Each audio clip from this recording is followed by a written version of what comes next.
Hey, what's up, y'all? It's the Mother's House Podcast, and I'm Deshaun. I'm Corey. What's going on, family? Peace to the family out there. What's up with my cousin? Chilling. What's up with you? I'm cool. Can't complain. Maintain. Right. Living in this crazy world. This world's so crazy. But yo, so I hate doing gossip. But guess we're gonna talk about Tupac, huh? Yeah.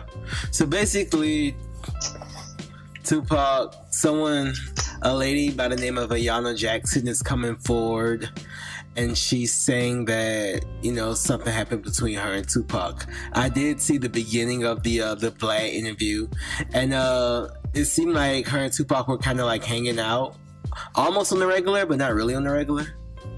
And yeah, it's going to be one of those, I don't know, whenever someone kind of brings something from the past, and I'm not saying that she's lying, I'm really not, because she very well could be telling the truth about sexual misconduct on behalf of Tupac. But I always just wonder what they want from it, especially when they break something back from the past. Is it just like to get it off your chest, to breathe, or is it like... Well, this is the thing. This is the issue. Yeah. Well, this is the thing. This is the issue. The issue is, well, this young lady, Miss Ayanna Jackson, right? Right. Okay. This is dealing with the Tupac rape allegation that led him into jail. The whole story about him going to jail, him proclaiming his innocence throughout the whole trial, all the way up to his death. He was saying he was innocent. And the whole incident began with a night. Tupac left out of the room. She ended up getting raped by or had alleged sexual conduct with a group of guys. Basically ran a train on her. And according to her accounts, it's Tupac was the one that left her in the room for the guys to get raped. So, and also that he raped her as well. So it bears down to the question: the mindset of the energy during that time, the mindset of Tupac during that time. Nobody really gonna know. Hell, I was 8 years old when it went down, so don't look at me or anything I'm saying right now. I ain't saying Tupac did it, and I'm not saying she's lying. Because I was 8 years old when it went down. I had no clue about this whole situation until I got older. And Tupac did come out and said, he felt guilty for that whole incident because he shouldn't have left that room. You know what I mean? Right. But at the same time, it does bear down the question, why now? You know what I mean? What's the point? And why Vlad? We all know what Vlad is. Well, maybe the MeToo movement has, I was just about to ask you about that. Has probably... Gave her confidence. Yeah, gave her the confidence to speak up and come to light, and maybe it's something that she always thought about, like, all the time.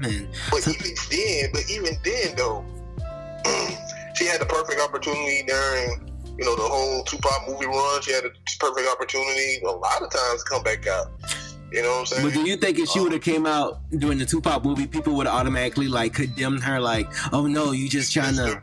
Yeah, you're just trying to capitalize off the movie. It would be just like read D Barnes, just like when Straight Outta Compton came out and D Barnes came back out, and, telling her story, her trauma from what happened to her from Dr. Dre.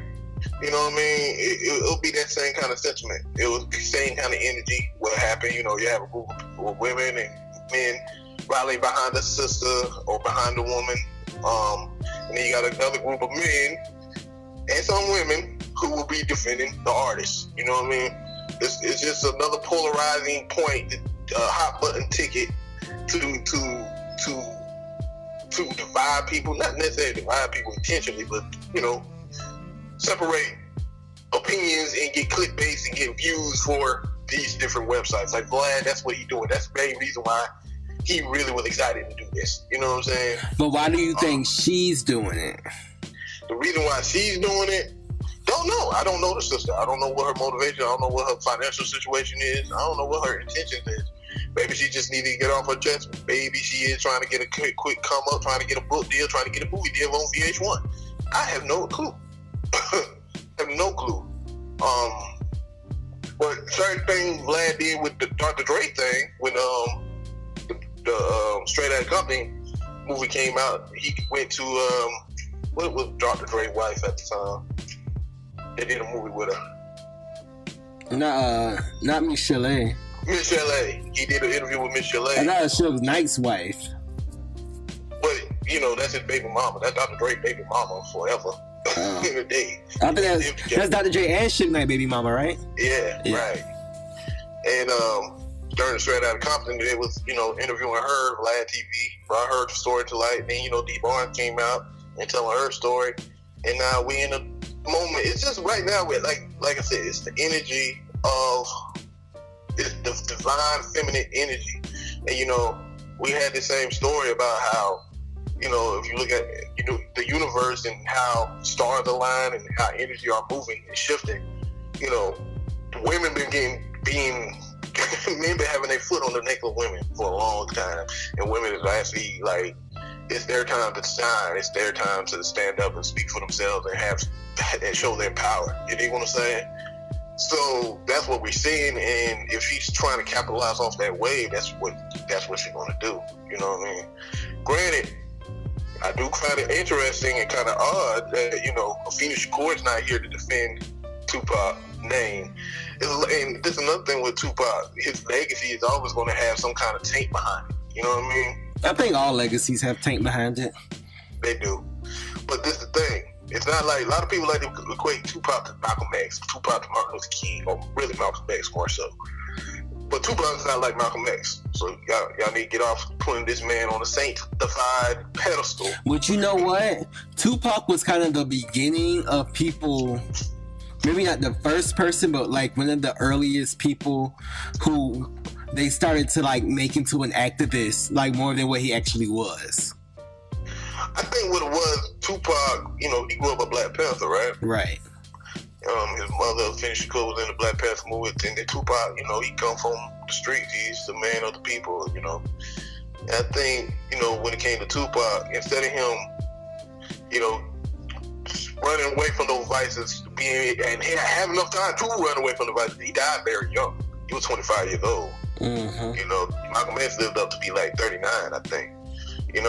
So Tupac died very young, so he ain't really had the time to, go through the nigga shit, grow out of the nigga shit, and be able to, get back on some righteous stuff and doing the things he wanted to do when he was younger. The things that he was talking about when he was younger.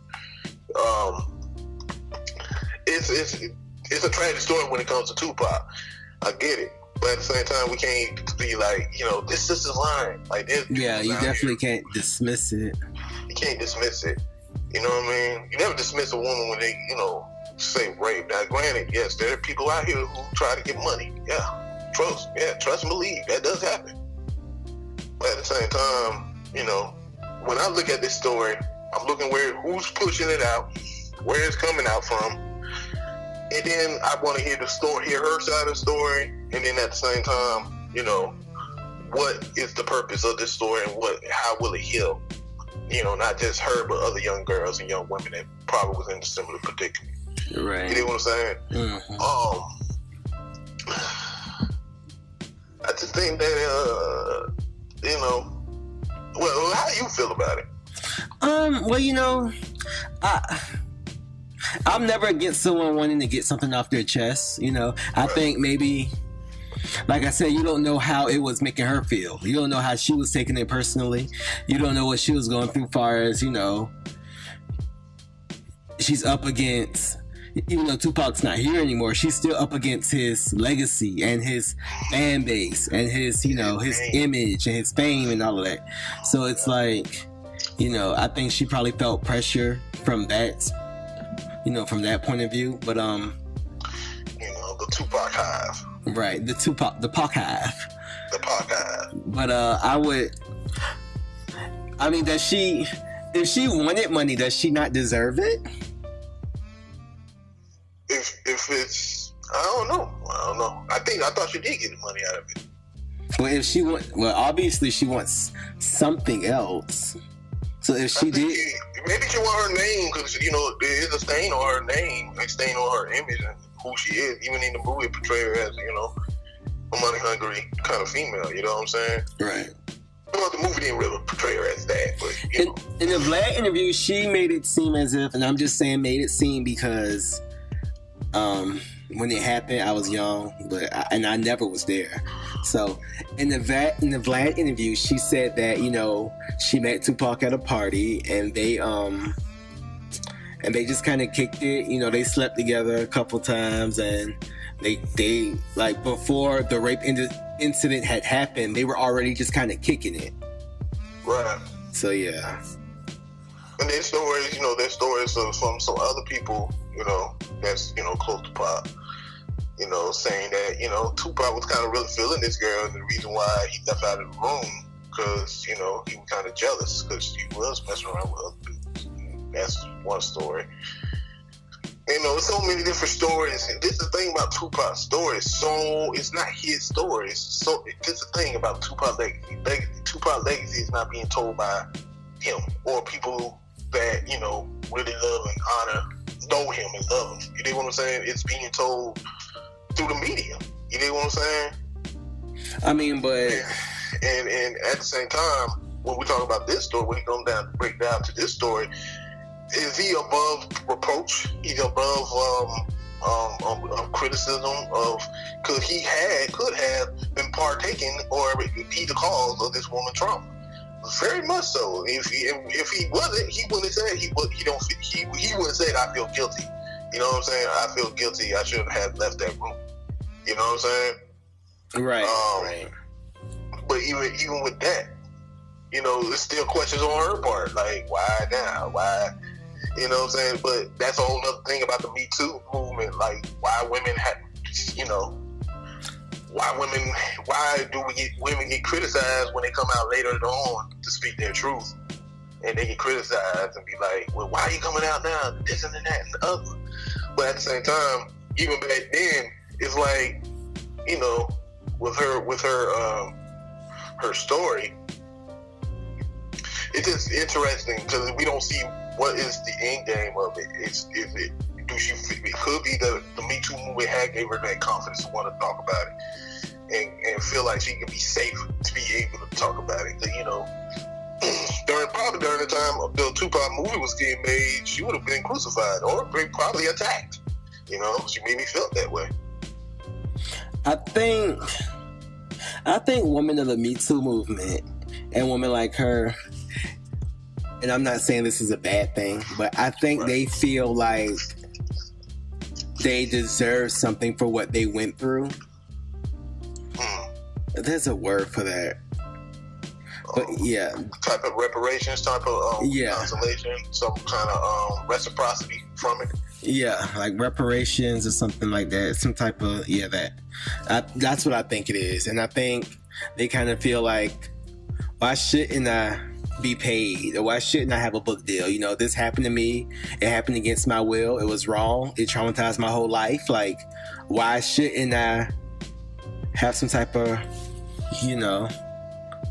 some type of reparation for it?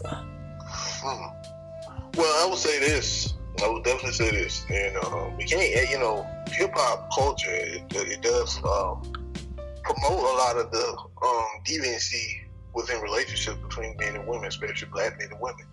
But it didn't start there. We know where it started. We ain't gonna go down that long rabbit hole of history. If you don't know, you can listen to a couple podcasts ago when we talked about it. Recompense. That's what I meant to say. Recompense. I knew the word, but it's like, how you know the word, you'd be like, because it's not a word you usually use often. So when you think about it, it's like, I don't know if that's the word. But okay, go ahead. But yeah, I was just trying to make a point that in hip hop, even when you look at with that man named Rick Ross. When Rick Ross made that crazy statement talking about, slipping something in a woman's drink, and, that whole thing. and women went in on him and got his deals pulled and everything else. He's not damaged. He's not to the point where he can't make no music and women don't listen to it, and nobody want to, they not trying to mute Rick Ross for his lyrics, right? Mm-hmm. Unlike R. Kelly, he trying to mute him because he is a pedophile. But alleged.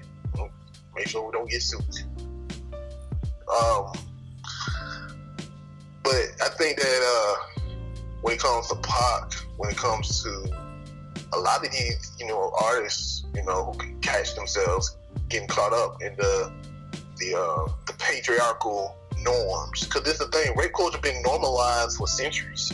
You know what I'm saying? It's not nothing new. It didn't start with hip hop. It didn't start with black folks. It started long ancient Roman times. You know what I'm saying? Hard before then. You know what I mean? The whole mentorship, the mentor, they used to sleep with young boys. You know what I'm saying? Like, this rape culture has been around. And then the sex trade and the trauma of many black girls and black boys, the sex trafficking trade, everything, it's a real thing. So we can't dismiss these women who are hurt, you know what I mean, if they really are hurting. And if the sister is lying, this is the thing. Truth will always come to light. Now, I don't care how you want to block it, try to block it, even after death, it's still going to come to light, even after death. You know what I mean? The truth will always come out. My issue with the MeToo movement, though, I do have an issue with it, and this is the only issue, my only criticism with it. Same thing I had with Black Lives Matter and everything else. I'm down for the names, I'm down for what it stands for and everything, but I think it doesn't last long when you put a hashtag behind it. So you think a hashtag actually hurts it? I think the hashtag hurts it because the hashtag is trendy. You know what I'm saying? Hashtag is trendy, and trends tend to die off once people think they at a place of comfort, and it has not stopped anything. Black Lives Matter, it's not being hashtag anymore, but black men and young black boys and young black girls and black men and women are getting terrorized by the police every single day as we speak. So how would you get a movement out into the open without hashtagging? Hashtagging is almost automatic now. That's it. That's the only reason why people do it, but they don't last. They do not last because nobody is really there for the moment. They just think, okay, I can just hit a hashtag on it, show a little support, make a quick little interesting tweet about it, or interesting little article about it, or interesting little blog about it, do a quick little YouTube video showing my support, this and that, but you ain't really out there in the field trying to save young girls' lives, young women's lives, young boys' lives, having real conversation with these kids. You dig what I'm saying? And I'm not talking about the people who are actually out there doing it. I'm talking about the people who just go on YouTube, like kind of what we're doing, going on YouTube and talking about it. You know what I'm saying? The best part is being more involved with your children's lives. You ain't got no children with your kids, nieces and nephews. You ain't got no nieces and nephews, your little cousins. You know what I'm saying?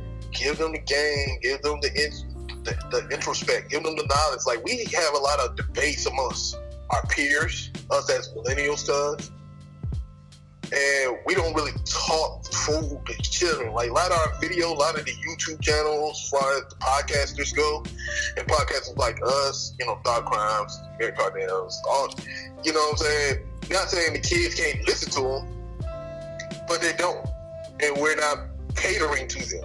We're catering more to the 18 and up, or 21 and up, or, you know what I'm saying? But the real targets are the children. You know what I mean? So I think when we're going to say we're doing a Me Too movement, we don't want this to happen to young girls anymore, and this and that, or have this kind of energy in the industry no more. Sometimes just what they'll do, they'll see the hashtag, see the wave. Okay, it's a wave going on. We're gonna let the people who are already way out there, let them go ahead and fall on their swords. You know what I'm saying?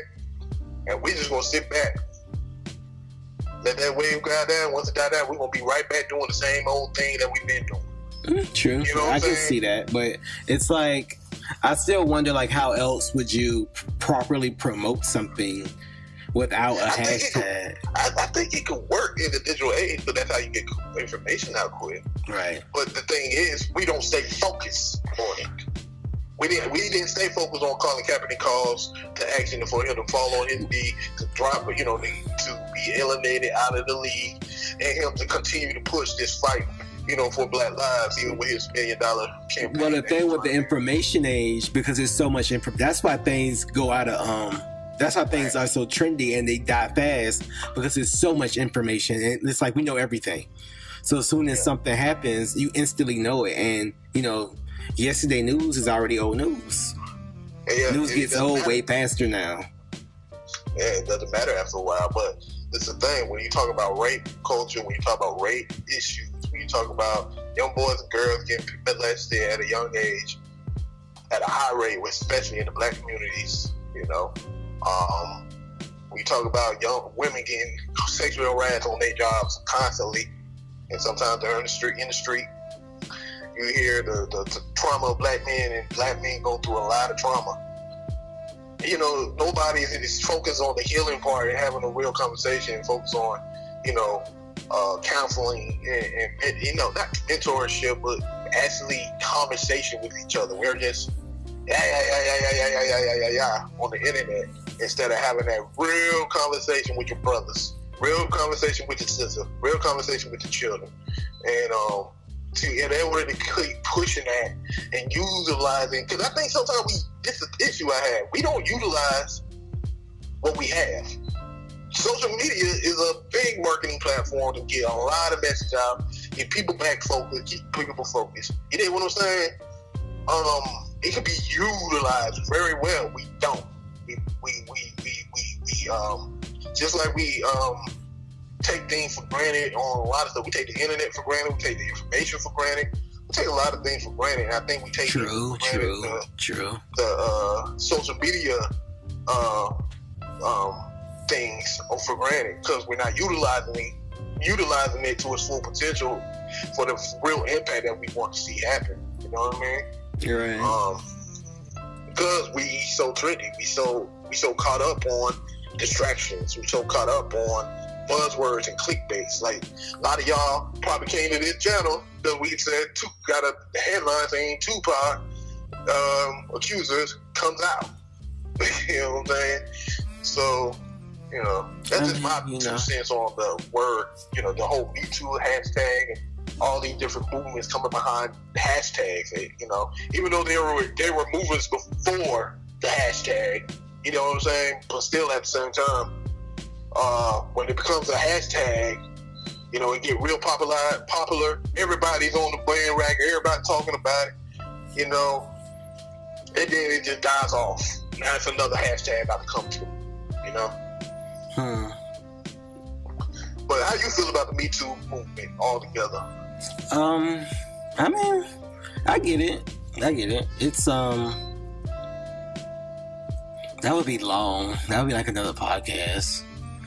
Well, it is. I mean, we just give your 2 cents, and we pretty much about to close it out. Like, I get it, and I can't be mad at a person for wanting to release whatever's been on their mind, or bothering them, or making their life miserable for however many years.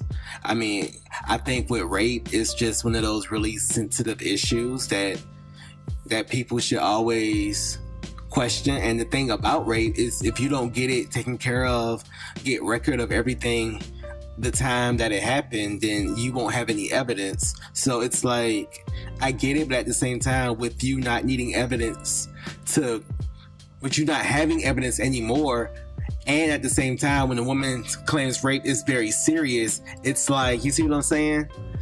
It's like now anybody can kind of claim rape and join the Me Too movement and have a movement. You see what I'm saying? So it's kind of like, I get how serious it is, and I think some people may be taking advantage of how serious it is. And that's definitely true. I definitely can see that. I mean, that's with any kind of movement, anything. Yeah, it's true. Yeah.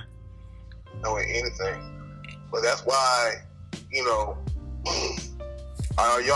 we shouldn't get to the point where we castigating each other off of pretenses of what other people saying, but actually try to bear down on the truth and don't never dismiss anybody's trauma. It could be a trauma that she, even say for instance, like for instance, this sister, she alleged that Tupac did this to her.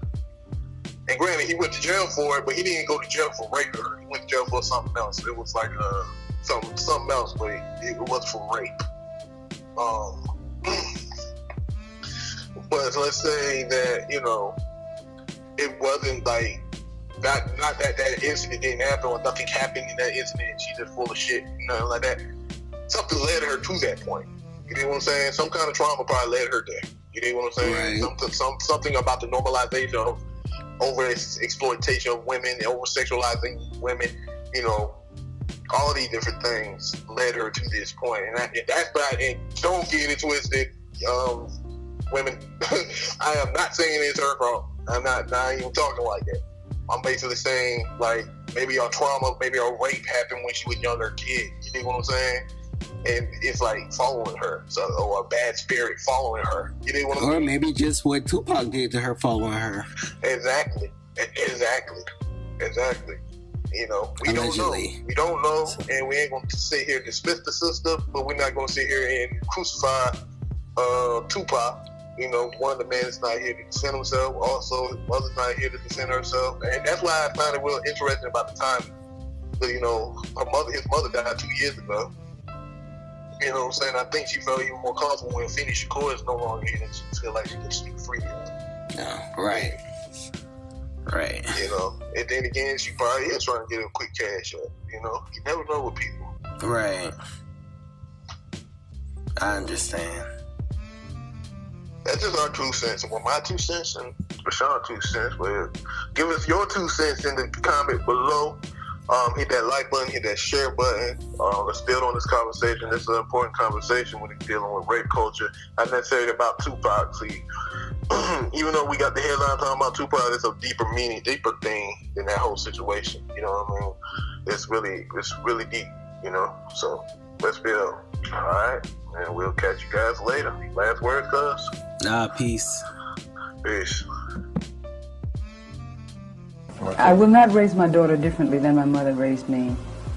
The rearing I got from my mother, words cannot express. I could live in any time, I could live in any country, I could live on any planet, and I would be fine. What was the key? What did your mother know? What truth was coming through your mother that's going to come through you to your daughter? My mother gave us aphorisms to learn as children.